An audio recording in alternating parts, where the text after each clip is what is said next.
Hey everybody, Master Mom here, Amanda Olson, and I am still trying to figure out my live stream on Facebook, so I apologize for that. But this is the Wednesday morning webinar where I go over topics from my book, Parenting Survival Guide. And today we are going to talk about chapter 12, which it says punishment or discipline or consequences, whatever word that you like to use in regards to when your child messes up and how do you correct that, what do you do? This is a topic that I have a lot of experience with in my martial arts school. Discipline obviously is something that martial arts is known for. So I've been teaching children how to listen, pay attention, follow the rules, do what you're told the first time for a very, very, very long time. And one of the reasons that it's so important in martial arts is because it is a martial art, because you are kicking and punching or grabbing, or using a nunchuck, bow staff, sometimes swords, all kinds of things like that. If you don't have a system in place for discipline, meaning when I say stop, you have to stop, then people can get hurt, so knowing what to do to make sure that when you say stop, the two people sparring each other stop, or a class of 50 people stop using their sword, that works in parenting too. It's not a different system for a martial arts class as it is for two siblings who are arguing, or you have to say, when I say stop, it's for your safety because maybe they're trying to cross a street that's not safe, or you don't want them letting go of your hand in a busy parking lot or inside a shopping center. If you say don't touch, they need to understand that that is true and they have to listen and they have to obey. So for me, having discipline in the classroom, first and foremost, is a safety issue. And with toddlers and young kids, it's very much a safety issue, being able to listen and pay attention and listen to your rules and your voice.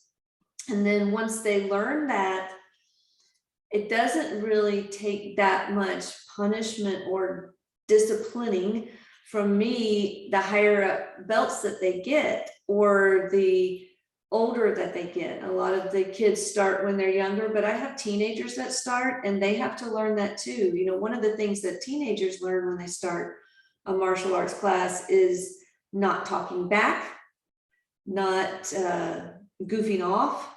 I mean, there's times for that. There's times to have fun, but then, when you're wielding a pair of nunchucks around and there's people all around you, goofing off at that moment is not allowed. It's not the right time. Or if you're sparring and somebody, hits you in the wrong place or hits a little too hard, accidents happen. Not losing your temper, not losing your self-control, being able to understand that and not haul off and hit them back. These type of things, their discipline is in place to make sure that safety is always reached in the class. So even teenagers will have to come in, and sometimes adults, what is the culture here? What is the rules? We don't allow bad language in the classroom, and sometimes people come in and it's part of their normal speech, or they're used to that's the way they talk at work or hanging out with their friends. But in the classroom, the martial arts classroom, it's not. It's a sign of being able to control your speech. And it's not just about bad language, but what about, saying things that would hurt another person's feelings, or just things that are inappropriate to say, or blurting out in the middle of a lesson, just self-control, period. So that's a little background of why I have to teach discipline and how do I do that. And then being able to put that into for a mom and dad or grandparents, aunt and uncle, caregivers of all sorts.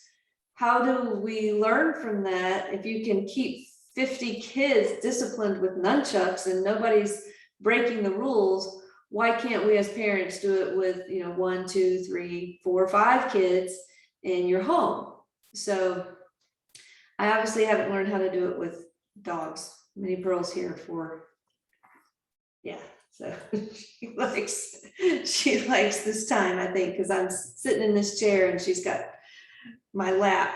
So I still haven't learned that with dogs. She starts puppy training pretty soon.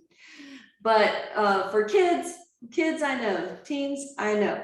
All right, so that's what we're going to spend a little bit of time talking about today. So let's see about sharing the screen here.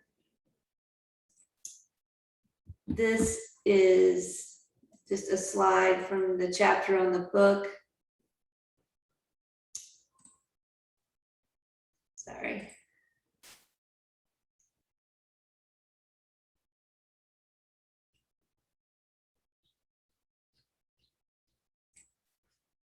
Okay, there we go. All right, so chapter 12, punishment.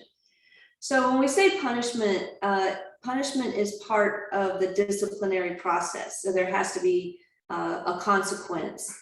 So this little girl looks like she's not very happy with this consequence that's coming up. But the quote we have from Sean Covey is, we are free to choose our path, but we can't choose the consequences that come with them. So when a child learns that they are the ones that are in charge of the consequences of their life, be it good or bad, that gives them a sense of control, which is important. People need to be, feel like they have some control, and children, to a point, need to have that sense too, that otherwise they have no confidence and they'll never learn how to exist in society if they don't have some choices. And as they age and get older and become more responsible, they get more choices. But to understand that the choice I make sets me on this path of consequence or this path of consequence is an important lesson. What that does for you, as it says in the next sentence there, if they are the ones choosing the consequences and they are aware of that, that takes you out of the whole blame and the disciplining. And sometimes, parents, we feel guilty.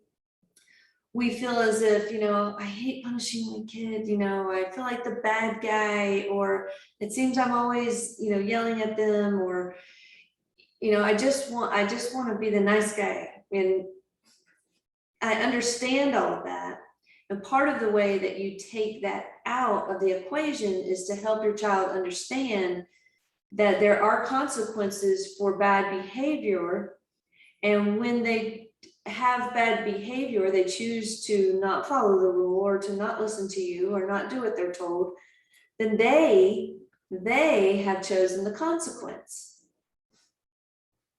not you.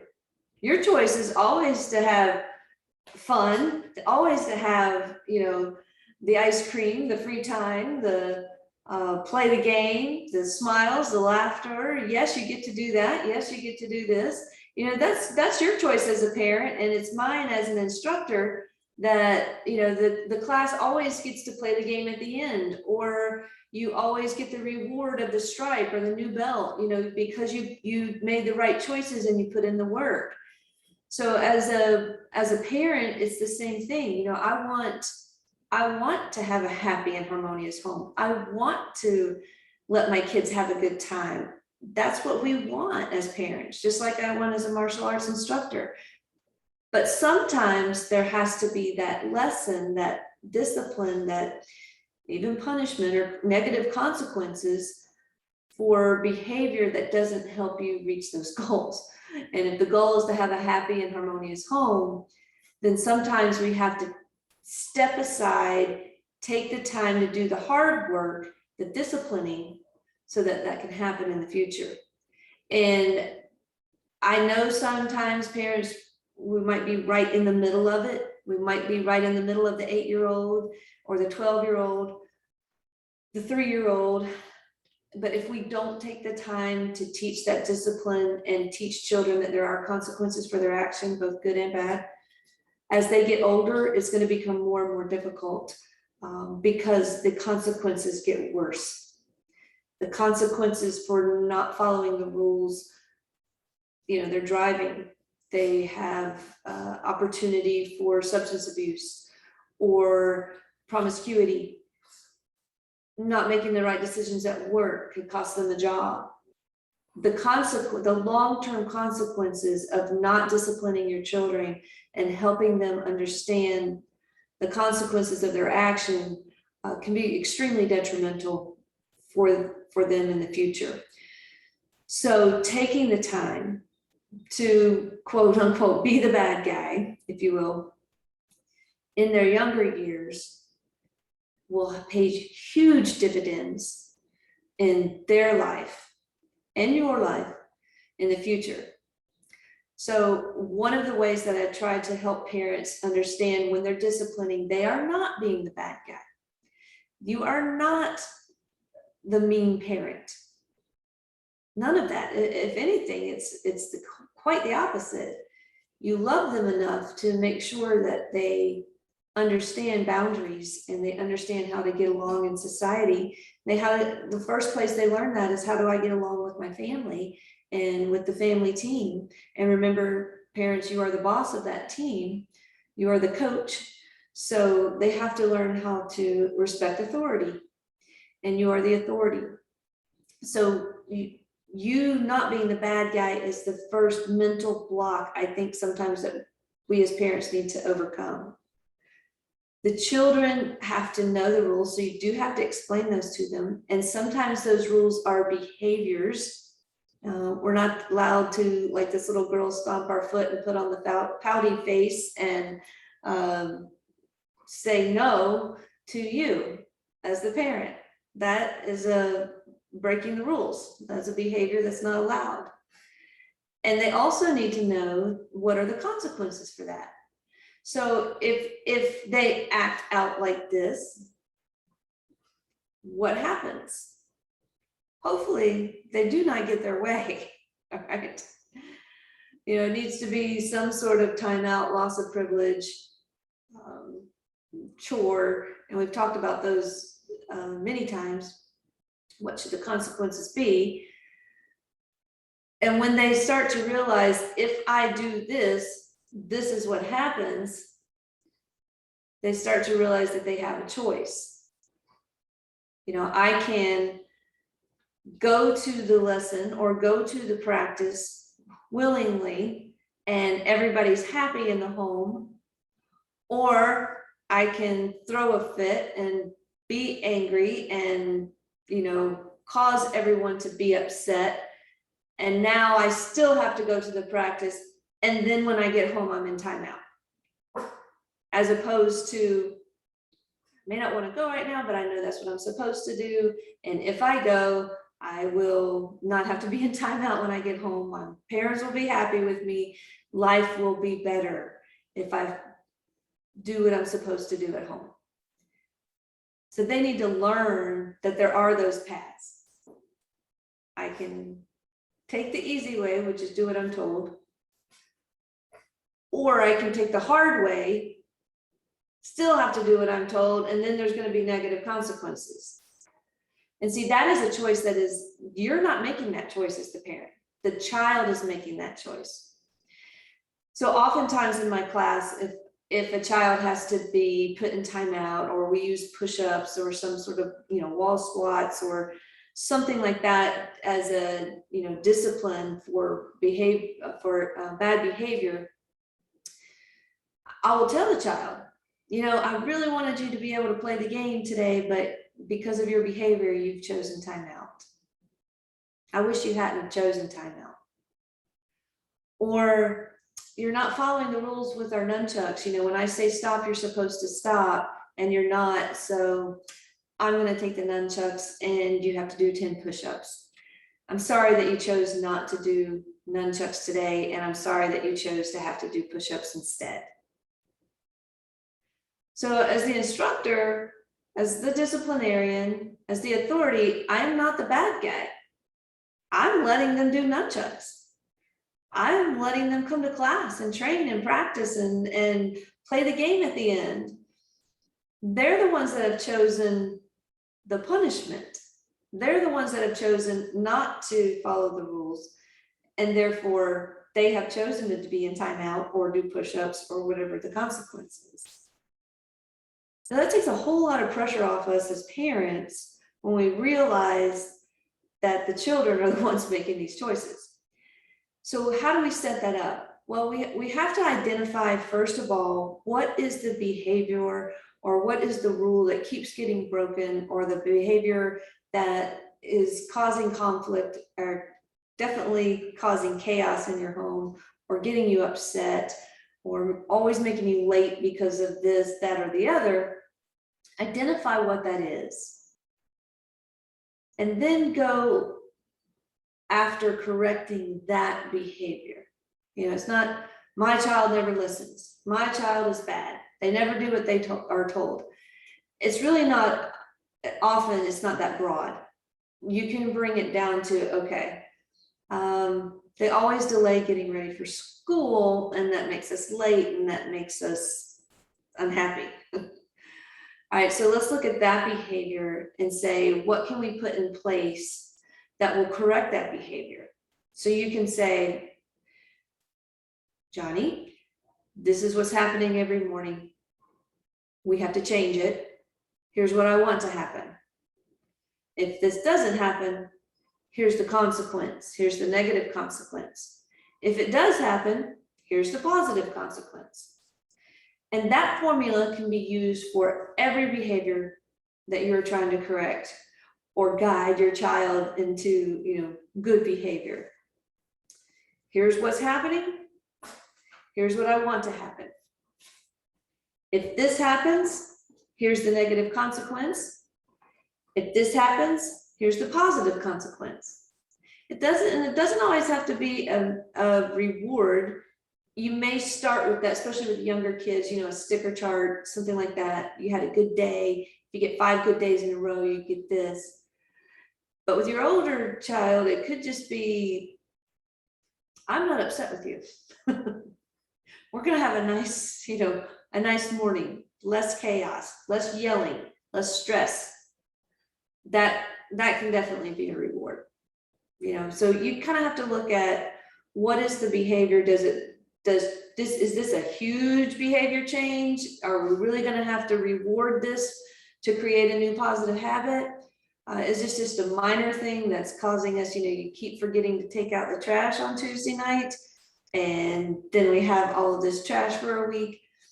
Is it something kind of small that we need to just set up something easy to correct, remembering what your chore is and what day of the week it is, and, you know, that sort of thing? Or is it something big, like you're stomping your foot at me and you're saying no?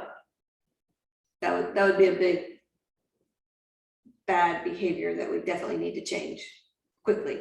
Might take some extra reward on the front end to turn that around, or it could take a bigger punishment, you know, no screen time. You know, no, you can't go outside and play with your friends today because of your behavior. You're going to be sitting in the corner. So think about, you know, the consequence does need to fit the crime, if you will. All right. But again, I'll just reiterate very simply, identify the behavior you want to change.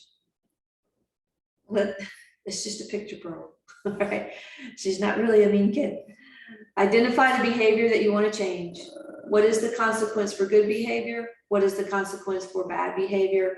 And then letting your child know that they are the ones that have chosen either the reward or they've chosen the punishment. Takes you out of the picture. You're not the bad guy. The child made their own choice. All right. And then that brings us to the last statement here. That teaches them to take responsibility for their own actions, that they do have control over. Oftentimes they can have control over cause and effect. You know, if I turn my homework in on time and I always do my homework, chances are I'm going to make better grades in school. I'm not going to get in trouble at home. You know, they learn that cause and effect. If I take the extra time to study for the test, I make a better grade. I start making better grades. I start possibly getting scholarships. if nothing else, I've learned something. I've learned some self-discipline and I can use that in my life. Self-discipline is a wonderful thing to learn. And by setting your child up in this sort of programming of cause and effect, of they are responsible for choosing their path, they start understanding self-discipline. And that's what you really want, is you want your child to be able to exhibit self-discipline as they start going to friends' houses, spending, less less time where people are watching them, hovering over them, and they can work independently more. I know that a child has learned self-discipline in my martial arts class when I can say, go work on your own. And I look over there and they're not goofing off, they're actually working and they're training and they're practicing. Or I can put two kids together and say, I want you guys to work together on this. Some kids will start laughing and giggling and not working, and some kids will get to training, and which ones have learned self-discipline that way. And you can help, reward the ones who are showing good self-discipline, and then correct the ones who haven't quite got there yet. Whether that means that, okay, you can't work alone, you're going to need to have an instructor watching over you. That works in the classroom, it works at home. So I'm sorry you really can't be allowed to watch TV in your room because you make poor choices. You're going to have to watch TV in the family room where I can watch what you're watching. So when a child gets that self-discipline down, they also get more freedoms. This is something that you can start very early by using this method and helping them gain that self-discipline. You can also start it even at teenagers. If you just a little late to this discipline party, just be very clear, be very fair. Remember, if you let them get away with something for 13 years and now all of a sudden you aren't going to, you've got to give them time to adjust, and you've got to make sure that you set the plan in motion. And the hard part, especially if it's something you're trying to change in a 13-year-old, the hard part is you have to follow through, because you're used to a certain pattern of behavior yourself. So as you're trying to change the behavior of your child, correct a behavior, we have to take responsibility as parents and say, I need to correct my behavior too. I've got to fix this. I often tell instructors in training, when they are training, if your class isn't disciplined, what are you doing wrong? Don't yell at the kids and get upset with them. Say, okay, my structure's not right. I haven't conveyed to them what the requirements are for good discipline in the class. What have you done that needs to be corrected in order to help your students correct? And this week's kids have been starting back to school, so they're a little excited, more than usual. Some of them are tired, maybe they're a little cranky.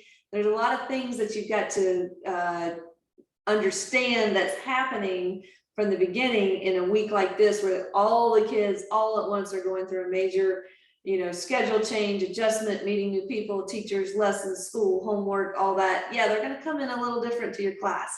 So knowing that ahead of time, you can set things up for, maybe these kids need a little bit of, get some energy out right away in my class. So we're going to, do a lot of very active things quickly to help them get the wiggles out. And then we can get focused on the lesson. Pre-frame. Guys, I have a really fun skill drill for us at the end of class today. It's like a game, and if everybody listens closely to our lessons today and practices really hard, we'll have time for that at the end. It's a little pre-framing. You can do the same thing at home. Before you go to the grocery store, if this has been the issue, pre-frame. All right, if you know what I expect from you at the grocery store, if you behave well, here will be your reward at the end, and whatever you have set for that. But you kind of pre-frame them, remind them, here's the behavior that I want you to have. If you do it, here's your reward. Follow through with that. Don't forget to follow through with the reward too. All right, so not just following through with the consequence, but make sure you follow through with your reward as well. That's very, very important for the child to build trust in you. That, okay, if I do all this behaving stuff, you said you would. So we do want to make sure that our word is true. All right, so that is all that I have for you today on that chapter in the book. I hope that was helpful. I hope that, you don't feel like the bad guy, because you're not, you're the parent. All right, and not all children are going to behave all the time. In fact, 0 of them are going to behave all the time. Even if you have really good kids that just are naturally compliant and, do what they're told and that sort of thing, there still are going to be times where, their behavior isn't exactly what you want for them. Maybe it's a confidence issue. So you can kind of use the building confidence, get up there, get in the class, you can do this. A lot of first days for kids of school this week, a lot of new changes that they're doing. If they're doing the things and they're pushing forward and they're changing and they're growing, reward them for that. Let them know that they are doing a good job. Everybody likes a pat on the back, and kids are no different. All right, Master Mom, subscribe, please, share, comment, like the video if this was helpful. It certainly helps me get the word out, and I appreciate you. Don't forget to stop by. If you don't already have a copy of the Parenting Survival Guide, please stop by Olson's or message me and I can get one to you. You guys have a great day, and thanks again for listening.